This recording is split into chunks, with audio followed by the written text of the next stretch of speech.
Hello students, today we are going to study molarity. Molarity क्या होता है?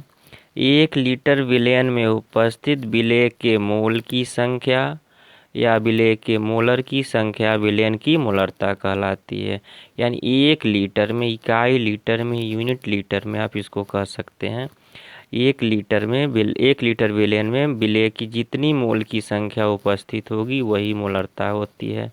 मोलरता equal to विलेय की मात्रा ग्राम में अपान विलेय का अणुभार इंटू आयतन लीटर में। आयतन को अगर ml में चेंज करेंगे तो 1000 का इंटू कर सकते हैं।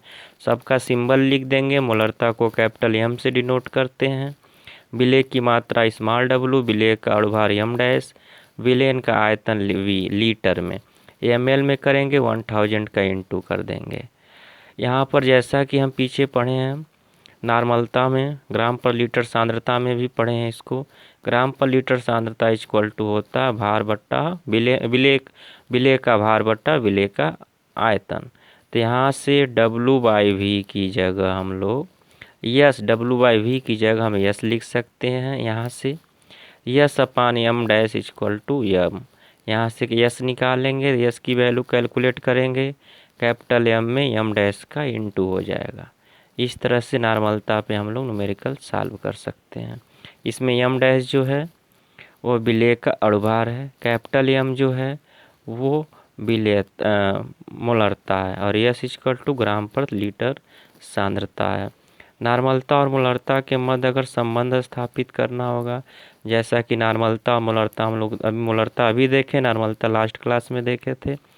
नॉर्मलता के साथ ग्राम प्रति लीटर सांद्रता का संबंध S equal to n into E होता है। n नॉर्मलता, ये तुल्यांकी भार है। अभी हम लोग पढ़े हैं S equal to capital M into m dash अणुभार विलेय का, m मोलरता, यस ग्राम प्रति लीटर सांद्रता। दोनों वैल्यू इक्वल है। दोनों इक्वेशन को एक दूसरे के इक्वल कर देंगे। यह डेटा आप रख लेंगे। यहाँ से जिसकी वैल्यू आपको क्वेश्चन में न दिया रहे उसकी वैल्यू आप यहाँ से कैलकुलेट कर सकते हैं। तो यही इन दोनों में रिलेशन है। कैपिटल N नॉर्मलता है, m आपका मोलरता है, m डैश अणुभार है विलेय का और ये आपका तुल्यांकी भार है। इसी तरह से मोललता आता है, इसको हम डिनोट करते हैं स्मॉल m से। इसको इंग्लिश में हम लोग मोललिटी कहते हैं, मोललिटी। इसमें क्या होता है कि इकाई लीटर ना हो करके इकाई किलोग्राम होता है। इकाई किलोग्राम या यूनिट किलोग्राम। तो यूनिट किलोग्राम में या इकाई किलोग्राम को हम ग्राम में चेंज करेंगे तो 1000 ग्राम होगा। यानी 1000, अभी तक विलयन का प्रयोग करते थे, मोललता में विलायक का प्रयोग करेंगे, बाकी सब कुछ सेम। 1000 ग्राम विलायक में उपस्थित विलेय के ग्राम अणु की संख्या कहिए या मोल की संख्या को उस विलयन की मोललता कहते हैं। इसे स्मॉल m से डिनोट करते हैं। मोललता इक्वल टू होता है विलेय के ग्राम अणु या मोलों की संख्या बटा विलायक का द्रव्यमान किलोग्राम में। विलेय के मोल की संख्या होता भार बट्टा अणुभार, जैसा कि पीछे हम लोग देखे हैं।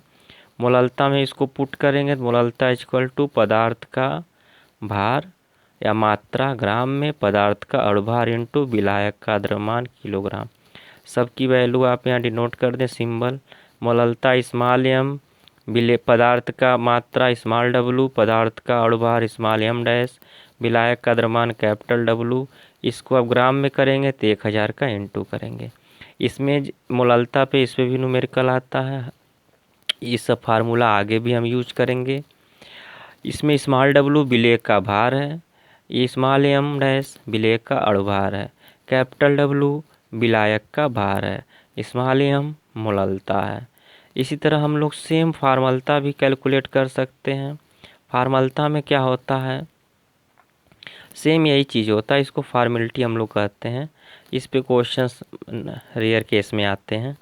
यह एक प्रकार की मोलरता ही है। मोलरता भी हम लोग जो पढ़े हैं, यह उसके लिए ज्ञात किया जाता है जिनके आणविक द्रव्यमान नहीं दिए होते हैं। उनके स्थान पे हम लोग उस पदार्थ की सूत्र द्रव्यमान का प्रयोग कर देते हैं। फार्मलता इक्वल टू विलेय का द्रव्यमान ग्राम में, विलेय का सूत्र द्रव्यमान इंटू बिलियन का आयतन लीटर में। यहाँ भी वही कंडीशन है, लीटर को ml में चेंज करेंगे, सेम वही चीज़ आप रख लेंगे। लीटर को 1000 का ml में चेंज करने के लिए 1000 का इंटू कर देंगे। सेम इसी तरह से यह इस पे एग्ज़ाम में हर साल 3 मार्क्स के क्वेश्चन आते ही आते हैं। यह बहुत ही इम्पोर्टेंट टॉपिक है। इसको हम लोग मूल प्रभाज के रूप में देखते हैं। बहुत ही इम्पोर्टेंट टॉपिक है मूल प्रभाज। मूल प्रभाज होता क्या है, यहाँ देखें। मूल प्रभाज जो होता है कि विलयन के किसी घटक, विलयन के किसी घटक, घटक हम लोग पीछे पढ़े हैं विलेय और विलायक। विलेय का भी मूल प्रभाज निकलता है, विलायक का भी। तो विलयन के किसी घटक के मोलों की संख्या तथा विलयन के कुल मोलों की संख्या के अनुपात को उस अवयव का, उस घटक का मूल प्रभाज कहते हैं। माना कि विलेय के मोल की संख्या स्मॉल n और विलायक के मोल की संख्या कैपिटल N हो, तो जब हम लोग घटक की बात करते हैं तो एक विलेय होता है और एक विलायक होता है। जो विलेय होता है उसकी मात्रा कम होती है विलयन में, विलायक जो होता है उसकी मात्रा अधिक होती है विलयन में। हम लोग पीछे पढ़ चुके हैं। वही सिंबल हमने यहाँ लिखा। अगर विलेय का मोल प्रभाज निकालना होगा तो आपको विलेय का मोल की संख्या अपान विलेय तथा विलायक दोनों के मोल की संख्या। अगर विलायक का निकालना होगा तो विलायक का मोल प्रभाज कैलकुलेट करना होगा तो ऊपर विलायक का मोल की संख्या और नीचे विलायक प्लस विलेय के मोल की संख्या। एक चीज़ का इसमें ध्यान देना है कि विलेय और विलायक की मोल की संख्या का मान सदैव, मोल प्रभाज की संख्या का मान सदैव 1 होता है। यानी एग्जाम में विलेय का मोल प्रभाज अगर आप निकाल लेते हैं, विलायक का नहीं निकालना चाहते हैं, तो जो आंसर आया है विलेय का उसको 1 में से घटा देंगे तब भी विलायक निकल जाएगा। या पहले आप विलायक निकालते हैं, बाद में विलेय कैलकुलेट करना है तो विलायक के मान को 1 में से विलायक के मान को घटा देंगे, विलेय का मूल प्रभाज निकल जाएगा। इसी तरह से हम इस पे कैसे एग्जाम में न्यूमेरिकल आएगा, न्यूमेरिकल कैसे लगाते हैं यहाँ देख लीजिए। बहुत छोटा सा क्वेश्चन है कि एक विलयन की 540 ml में 75.5 ग्राम शुद्ध KOH घुला हुआ है। इस विलयन की मोलरता क्या होगी, मोलरता कैलकुलेट करना है। यहाँ पे 75.5 ग्राम KOH दिया है, स्मॉल w इतना हो गया। आयतन 540 ml दिया है, वो V हो गया। KOH की बात कर रहा है, वो आपका KOH आप यानी KOH का आप निकाल लेंगे अणुभार, मॉलिक्यूलर मास, ये आपका 56 आएगा। K का 39 होता है, ऑक्सीजन का 16 होता है, हाइड्रोजन का 1 कैलकुलेट करेंगे, ऐड कर लीजिएगा 56 आएगा। ये आपका फार्मूला है। इस फार्मूले में 1000 का इंटू कर देंगे, यह मोलरता का फार्मूला हो गया। आप W की वैल्यू, सारी वैल्यू पुट कर दीजिए, आपका इतना हो जाएगा 75.5, नीचे M डैश की वैल्यू 56, V की वैल्यू 540 इंटू 1000। इसको सॉल्व करेंगे, आपका आंसर आ जाएगा M इक्वल टू 2.5। इसी तरह एक और क्वेश्चन है, थोड़ा सा चेंज है। HCl के 0.54 m, यह मतलब मोलरता, मोलर विलयन के 155 ml के लिए कितने ग्राम HCl चाहिए, तो m की वैल्यू है, यही जो m है वो एक मोलरता हो गई। V आपका 155 ml हो गया। HCl का अणुभार आप निकाल लीजिए, W कैलकुलेट कर लीजिए, यह फार्मूला है। इस फार्मूले में आप वैल्यू पुट कर दीजिए, इस फार्मूले में वैल्यू पुट कर दीजिए, आपका आंसर यहाँ देखिए वैल्यू पुट कर दिए हैं। स्मॉल w की वैल्यू कैलकुलेट करेंगे 3.05 ग्राम, आपका आंसर आ जाएगा। इसी तरह से एक क्वेश्चन है, उस विलयन की मोलरता क्या होगी जिसमें 5 ग्राम NaOH 450 ml विलयन में घुला है। इस क्वेश्चन को आप खुद से ट्राई कीजिएगा, सेम इसी तरह से आपको कैलकुलेट करना है। यहाँ पर आपको विलेन की मोलरता कैलकुलेट करना है। इसका आंसर 0.0278 मोलर या मोल पर लीटर आना चाहिए। इसी तरह से एक और क्वेश्चन है कि मोललता आपको कैलकुलेट करनी होगी। तो मोललता कैलकुलेट करना है तो 5 ग्राम टॉलुइन को 225 ग्राम बेंजीन में घोला गया। तो इसमें विलेन की मोललता क्या होगी? मोललता, जब भी मोललता की बात होगी, दो डेटा आपके सामने दिया जाएगा, दो भार दिया जाएगा। जिसकी मात्रा कम होगी स्मॉल डब्लू, जिसकी मात्रा अधिक होगी कैपिटल डब्लू।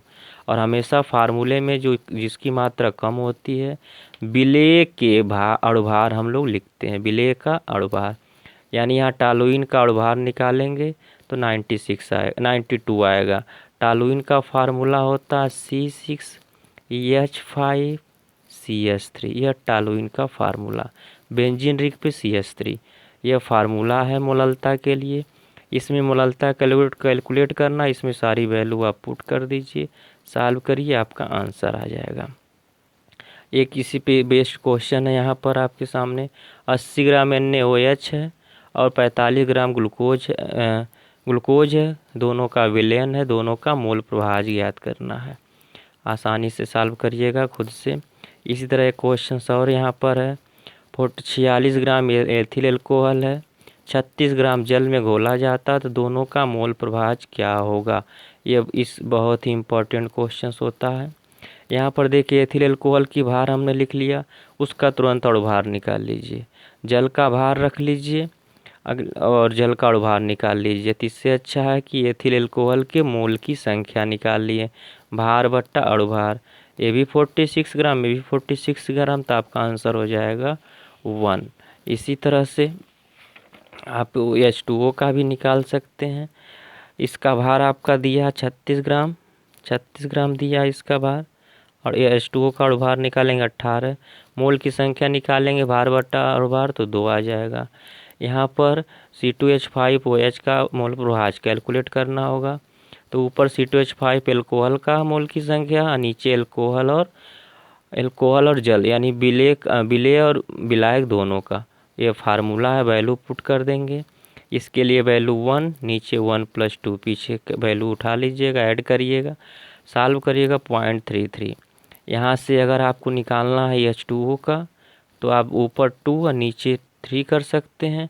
नहीं तो आप यहाँ पर अगर आपको निकालना होगा H2O का तो 1 - 0.33 एल्कोहल की जो डेटा है लेस कर देंगे 0.66 या 0.67, ये आपका आंसर हो जाएगा। इसी तरह 72 ग्राम जल है और 92 ग्राम एल्कोहल का विलयन है, दोनों का मोल प्रभाव कैलकुलेट करिएगा, सॉल्व करिएगा। जहाँ डाउट हो कमेंट में ज़रूर पूछें। चैनल को सब्सक्राइब शेयर करना न भूलें। धन्यवाद।